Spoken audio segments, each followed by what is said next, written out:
আসসালামু আলাইকুম, সবাইকে স্বাগতম আমার চ্যানেলে। কেমন আছেন সবাই আমার প্রিয় বন্ধুরা? আশা করছি সবাই ভালো আছেন। আলহামদুলিল্লাহ আমরাও বেশ ভালো আছি। চলে আসলাম নতুন একটা ভিডিও নিয়ে। তো এখন বাজে হচ্ছে 11টা না, সরি 12টা, 12:30টার মতো বাজে। তো এই যে আমাদের বাজার আনছে, অল্প স্বল্প বাজার, বেশি বাজার না। এখানে আনছে কচু, লাল শাকটা বাছা হয়ে গেছে, এর আগে ভিডিও করতে পারি নাই। আলু আনছে, আর এই যে মাছ আনছে। মাছ হচ্ছে পাঙ্গাস মাছ। তো মাছটা বের করে নেই বন্ধুরা, বের করে তারপর আপনাদের দেখাই। মাছটা কেটেই আনছে। কেটে আনলে কি হয়, একটু ঝামেলা কম হয়, নাই তো আবার কাটতে হয়, অনেক ঝামেলা। তাই যে একটু কেটেই আনে, ভালোই হয়। এই যে দেখুন, আমি মাছটা বের করে নিচ্ছি। আজকে এলো অমিল তরকারি আনছে, মাছ আনছে পাঙ্গাস, তরকারি আনছে কচু। এই হচ্ছে আজকে সোহাগের আব্বুর উপরে অনেক রাগ উঠছিল যে মাছের সাথে তরকারির সাথে মিল নাই। তারপরেও দেখি আজকে এই কচু দিয়ে পাঙ্গাস মাছ রান্না করব, কি আর করব, আর তো কিছু আনে নাই। আলু দিয়ে রান্না করতে বলছিল, তা আমার আলু খেতে ভালো লাগে না। সোহাগের আব্বু বলছিল আলু দিয়ে রান্না করো, তা আমার কাছে একদমই ভালো লাগে না। আলু দিয়ে সবজির সাথে আলু দিলে, যেমন অন্যান্য তরকারির সাথে আলু দিলে দুই একটা তো খাওয়া যায়, শুধু আলু দিয়ে মাছ রান্না করলে আমার একদমই ভালো লাগে না। তো মাছটা দেখে মনে হচ্ছে একটু বড়ই ছিল। এই যে বন্ধুরা দেখুন, তা মোটা মোটা করছে অনেক, বাজারে কাটা মাছ তো। আর এই যে কচু আনছে, কচু দিয়ে ইলিশ মাছ খেতে ভালো লাগে। তো আনছে পাঙ্গাস মাছ, আর লাল শাক আনছে। লাল শাকগুলো বাছা হয়ে গেছে, তো এগুলো আমি এখন ধুয়ে নিব। লাল শাকটা ধুয়ে নিব, মাছটা ধুয়ে নিব, ধুয়ে তারপর হচ্ছে রান্না বাড়া শুরু করব। তো আমার সাথেই থাকুন বন্ধুরা, দেখতে থাকুন শেষ পর্যন্ত। এখানে আমি মাছটা ধুয়ে নিচ্ছি।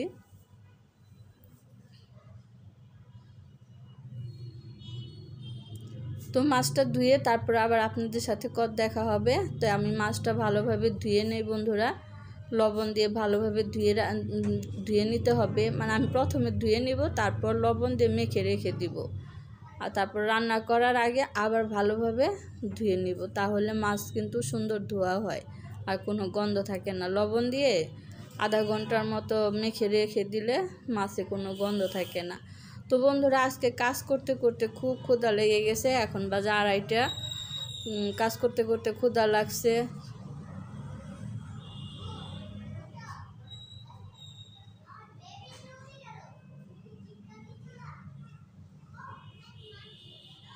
সকালবেলা আজকে নাস্তা ভালো হয় নাই, পাউরুটি খাইছিলাম চা দিয়ে। তো এখন আবার ক্ষুধা লেগে গেছে। তো কিছু ভাত ছিল, পান্তা ভাত, তো ভাবলাম ভাতটি খেয়ে নেই। সোহাগের আব্বু আজকে সকালবেলায় ভাত খাইছে, এই যে মরিচ ভেজে, মরিচ দিয়ে গরমের মধ্যে পান্তা ভাত খেতে কিন্তু খুবই ভালো লাগে, যেটা বলার ভাষা নাই, এত মজা লাগে। আমি সাথে আবার ডাল নিছি, ডাল দিয়ে আমার কাছে পান্তা ভাত খেতে অনেক মজা লাগে। আর শুকনো মরিচ নিছি এখানে 3টা শুকনো মরিচ। তো দুপুরবেলা এরকম পান্তা ভাত খেতে কার কার ভালো লাগে অবশ্যই কমেন্ট করে জানাবেন। সাথে শুকনো মরিচ ভাজা, পেঁয়াজ হলে আরও ভালো হতো। পেঁয়াজ তো আমি খেতে পারি না, পেঁয়াজ খেলে আর কি মুখ দিয়ে গন্ধ আসে, সেই জন্য আর পেঁয়াজটা খেলাম না। পেঁয়াজটা খেলে আরও ভালো লাগতো, মজা লাগতো। তো এই যে বন্ধুরা দুপুরবেলায় আমি ভাত খাচ্ছি, আজকে পান্তা ভাত। এখন বাজে 2:30। রান্না বাড়া বাদ দিয়ে খেতে বসে গেছি, কারণ ক্ষুধা লাগছে, তো অনেক ক্ষুধা লাগছে। তা ভাবলাম আপনাদের সাথে একটু শেয়ার করি পান্তা ভাত খাওয়াটা। এই যে ডাল দিয়ে ভাত খাচ্ছি, চটকে চটকে না খেলে কিন্তু ভালো লাগে না পান্তা ভাত। তো অনেক মজা লাগছে, কি বলবো, মানে অমৃতর মতো লাগছে, এত মজা লাগছে। দুপুরবেলায় গরমের মধ্যে পান্তা ভাত সেই স্বাদ, বলতে বলতে আর কোনো ইয়া নাই, এতটাই মজা লাগছে। তো বন্ধুরা পান্তা ভাত খেয়ে আবার এই যে চলে আসছি রান্না করতে। আমি তো শাক আর তারপরে যে কচু কেটে নিছি, কচু দিয়ে পাঙ্গাস মাছ দিয়ে রান্না করব। কচুটা কেটে ধুয়ে নিছি, শাকটাও ধুয়ে নিছি, মাছও লবণ দিয়ে মেখে রাখছিলাম, সেটাও আবার ধুয়ে নিছি ভালো করে। তো এখন আমি শাকটা বসিয়ে দিব। শাকটা বসিয়ে দিয়ে পরে মাছ ভেজে নিব, পাঙ্গাস মাছ। আজকে পাঙ্গাস মাছ দিয়ে কচু দিয়ে রান্না করব। এটা হচ্ছে শোলা কচু, শোলা কচু দিয়ে পাঙ্গাস মাছ দিয়ে রান্না করব। কেমন লাগবে জানি না, যাই হোক আর কিছু করার নাই, রান্না করব। যা লাগে লাগে, ভালো লাগলে লাগবে, না লাগলে না লাগবে। খাওয়া দিয়ে কথা, খেতে পারলেই হয়। এই তো আমি শাকটা বসিয়ে দিচ্ছি বন্ধুরা। দেখুন শাক কিন্তু কড়াইয়ের উপর দিয়ে উঠে গেছে, কিন্তু এটা কিন্তু এতটা থাকবে না, একটুখানি হয়ে যাবে। তো কড়াইতে শাক দিয়ে আমি এর মধ্যে লবণ, পেঁয়াজ, তারপর হচ্ছে স্বাদ মতো লবণ দিয়ে ঢেকে দিব। এই যে বন্ধুরা স্বাদ মতো লবণ দিয়ে দিলাম। এখন পেঁয়াজ আর কাঁচামরিচ দিয়ে দিব, দিয়ে ঢেকে দিয়ে শাকটাকে আমি আস্তে আস্তে রান্না করে নেব, সিদ্ধ করব, তারপর বাগার দিয়ে রান্না করে নেব। এই যে অনেকগুলো কাঁচামরিচ দিলাম, একটু ঝাল ঝাল না হলে ভালো লাগবে না খেতে, তো তাই একটু কাঁচামরিচটা বেশি দেওয়া হলো। এখন ঢেকে দিলাম। আর এই যে দিকে দেখুন মাছটা ভালোভাবে ধুয়ে নিয়ে আসলাম। এখন মশলা মেখে নেব ভাজার জন্য। এই মাছ না ভেজে তো রান্না করলে খেতে ভালো লাগে না। পাঙ্গাস মাছটা আমার কাছে বেশ ভালোই লাগে, খারাপ না। অনেকে খেতে চায় না, কিন্তু আমার কাছে খুব ভালো লাগে। আমার কাছে জানেন এই মাছটা কিসের মতো লাগে? বোয়াল মাছের মতো। তো বোয়াল মাছের মতো খেতে টেস্ট, আমি খুবই পছন্দ করি। বাচ্চাদের মতো পাঙ্গাস মাছ আমার কাছে খেতে খুব ভালো লাগে, মনে হয় বোয়াল মাছ খাচ্ছি। আর এই যে পিসটা, ওই নিচের ওই পিসটা খেতে আমার বেশি ভালো লাগে। আমি যদি পাই ভাগে তাহলে ওই মাছটাই খাই, ওই পিসটাই খাই। ওই পিসটা খেতে আমার একদম বোয়াল মাছের মতো লাগে। তো যাই হোক বন্ধুরা, অনেক কথা বললাম, এখন মাছগুলো ভেজে নেই। তার জন্য যে ফ্রাই প্যান বসাই দিছি, ফ্রাই প্যানে মাছগুলো ভাজবো আজকে। তেল দিয়ে দিলাম, তেলটা গরম হলে আমি একটা একটা করে মাছটা দিয়ে ভেজে নিব। আর এদিকে দেখুন এই যে শাকটা দেখিয়ে দিচ্ছি, দেখুন কতটা কমে গেছে। এই যে দেখুন শাক কতটা কমে গেছে, আরও কমবে, এখনও কিন্তু সিদ্ধ হয় নাই। তো এখন আমি নাড়াচাড়া দিয়ে দিচ্ছি, আবার নেড়ে চেড়ে আবার ঢেকে দিব। ঢেকে দিয়ে আরও সিদ্ধ হবে শাকটা। লাল শাক, এটা কিন্তু মাছ দিয়ে, ছোটো মাছ দিয়ে লাল শাক রান্না করলে কিন্তু অনেক মজা লাগে। একটু ঝোল ঝোল করে লাল শাকের ঝোল দিয়ে ভাত খেতে অনেক মজা, শীতকালে বেশি মজা হয়। তো যাই হোক বন্ধুরা, এখানে শাকটা একটু নেড়ে চেড়ে ইয়া করে দিলাম, তারপরে যে ঢেকে দিলাম আর একটু সিদ্ধ হোক, তারপর বাগার দিয়ে নিব। আর এদিকে যে ফ্রাই প্যানে তেল দিয়ে দিছি, গরম হয়ে গেছে। এখন মাছগুলো দিয়ে দিচ্ছি। আজকে মাছ পাঙ্গাস মাছ কচু দিয়ে রান্না করব। তো বন্ধুরা মাছগুলো ভেজে নেই, মাছটা দিয়ে দিলাম। সবটা দিলাম না, সবটা দিলে আবার উল্টানো যায় না, ভেঙে যায়। এই যে এখন যে পিসটা মাছ দিলাম, এই পিসটা আমার কাছে বেশি ভালো লাগে খেতে, পাঙ্গাস মাছের এই পিসটা। তো যাই হোক বন্ধুরা, এই যে মাছ দিয়ে দিচ্ছি। সব কয়টা দিব না, সব কয়টা দিলে আবার উল্টানো যায় না। তো কিছুটা রেখে দিলাম কয় পিস, এই কয়েকগুলো ভেজে তারপর বাকিটা ভেজে নিব।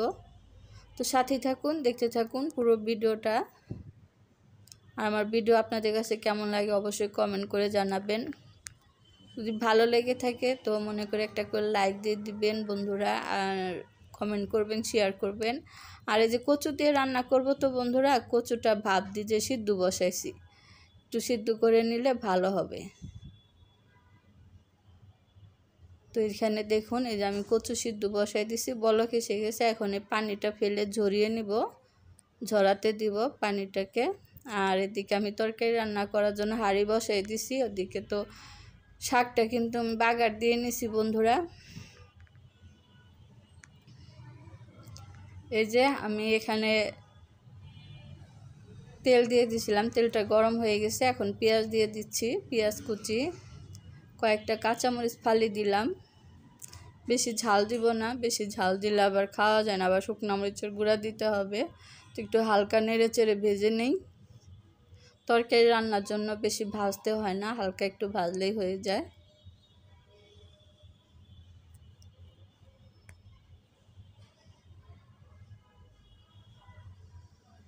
তো বন্ধুরা এখানে আমি এই যে একটু নাড়াচাড়া দিয়ে পেঁয়াজটাকে ভেজে নিলাম। এখন দিয়ে দিব সব মশলা।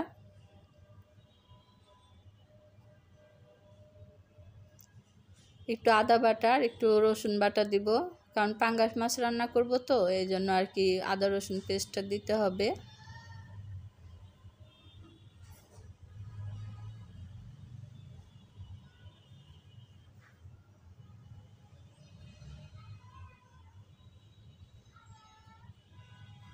তো আদা রসুনের পেস্ট দিয়ে একটু কষিয়ে নিলাম যাতে গন্ধটা দূর হয়ে যায়।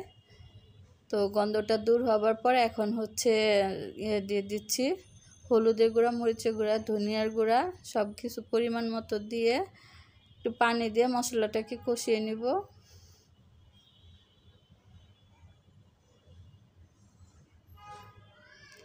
এই তো বন্ধুরা একটু পানি দিয়ে দিলাম মশলা কষানোর জন্য। তো এখন আমি নেড়ে চেড়ে স্বাদ মতো লবণ দিয়ে মশলাটাকে ভালোভাবে কষিয়ে নিব। মশলা ভালোভাবে কষালে কিন্তু তরকারিটা খেতে বেশি স্বাদ লাগে। এই যে লবণ দিয়ে দিলাম।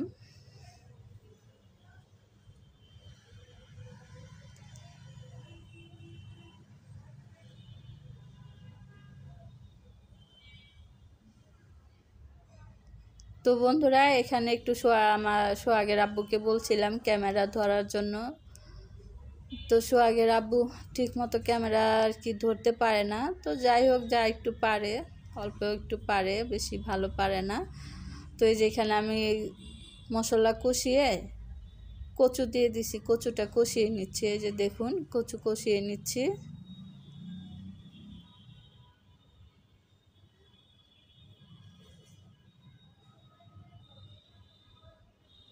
তো কচুটাকে ভালোভাবে কষিয়ে নিলাম।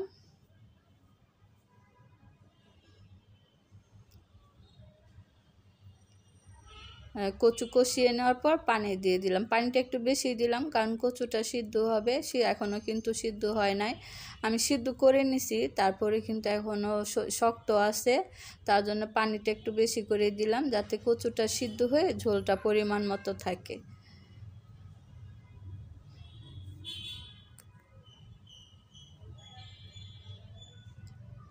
তো এই যে বন্ধুরা ঝোল দেওয়ার পর কিছুক্ষণ তো বলক এসে গেছে। এখন এই যে ভাজা মাছগুলো দিয়ে দিব। কচু দিয়ে পাঙ্গাস মাছ খেতে কেমন লাগে জানি না, তো আজকে প্রথম রান্না করতেছি। আরেকদিন কচুর লতি দিয়ে রান্না করছিলাম, তো বেশ ভালোই লাগছে। তো আমার মনে হলো যে ভালোই লাগবে কচু দিয়ে আর কি, শোলা কচু বলি এটাকে আমরা, তো ভালোই লাগবে সেই জন্য আর কি রান্না করলাম। তো এই যে মাছগুলো দিয়ে দিচ্ছি বন্ধুরা, দিয়ে তারপর ঢেকে দিয়ে আরও কিছুক্ষণ রান্না করব। ততক্ষণে কিন্তু কচুগুলো একদম সিদ্ধ হয়ে যাবে। এখনও কিন্তু কচুগুলো সিদ্ধ হওয়ার বাকি আছে। তো সব মাছ দেওয়া হয়ে গেলে আমি ঢেকে দিয়ে চুলার আঁচটা একটু মাঝারি আঁচে রেখে রান্না করে নেব। এই যে দেখুন কচু এখনও শক্ত আছে, তো বাকিটা কিন্তু সিদ্ধ হয়ে যাবে আর ঝোলটাও আরও কমবে।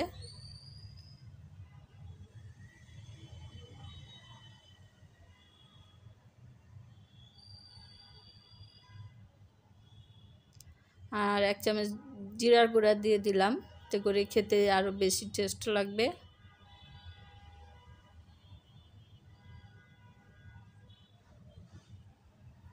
তরকারির কালারটা কিন্তু অনেক সুন্দর হয়েছে বন্ধুরা, দেখতে কিন্তু অনেক সুন্দর লাগতেছে, খেতেও অনেক ভালো লাগবে। তো বন্ধুরা রান্না বাড়া শেষ করে অনেক কাজ করে তারপরে চলে আসছি, এই যে খেতে বসে গেছি। সোহাগের আব্বু তো আগেই খেয়ে নেয়, রান্না হওয়ার সাথে সাথে তাকে খেতে দিয়ে দেই। তো আমার খেতে একটু দেরি হয় কারণ আমার অনেক কাজ থাকে, কাজগুলো সেরে, অনেক কাজ থাকে সংসারে বোঝেনি তো, সেগুলো সেরে তারপরে যে খেতে বসে গেছি। লাল শাক দিয়ে খাচ্ছি, তো লাল শাকটা অনেক মজা হয়েছে। তো আপনাদের তরকারি দিয়ে খাওয়াটা আর দেখাতে পারি নাই, ভিডিও করতে মনে থাকে না, ভুলে যায়, পরে মনে হয়। তো অনেক খারাপ লাগছে পরে যে ভিডিওটা আর করি নাই। তো আমি পাঙ্গাস মাছের যে কচু তরকারি রান্না করছিলাম, তরকারিটা অনেক মজার হয়েছিল, খাওয়াটা আপনাদের সাথে শেয়ার করতে পারি নাই। তো আজকের মতো এখানে বিদায় নিচ্ছি। সবাই ভালো থাকবেন, সুস্থ থাকবেন, আমার সাথেই থাকবেন। আল্লাহ হাফেজ, আসসালামু আলাইকুম।